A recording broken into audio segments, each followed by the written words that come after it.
Tai treneri, sezoną užbaigėt pergalingai, gal trumpai apie rungtynes ir apibendrinkit visą sezoną.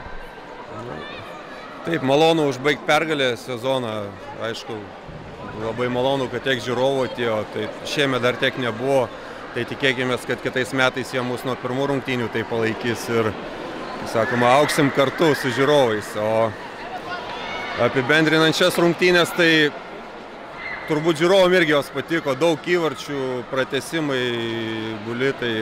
Gal pradžią kažkiek pramiegojom, bet tikrai, aš manau, dominavom rungtynėse ir pelnytai laimėjom.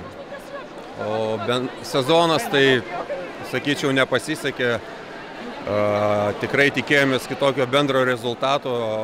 Mūsų tikslas buvo žaisti OHL atkrintamosiose, bet kažkur mums kažko trūko, tai reiks mums, sakoma, peržiūrėti viską, išanalizuoti ir kitą sezoną ateiti, kai sakoma, stipresniais ir dar su didesniu noru. Ačiū.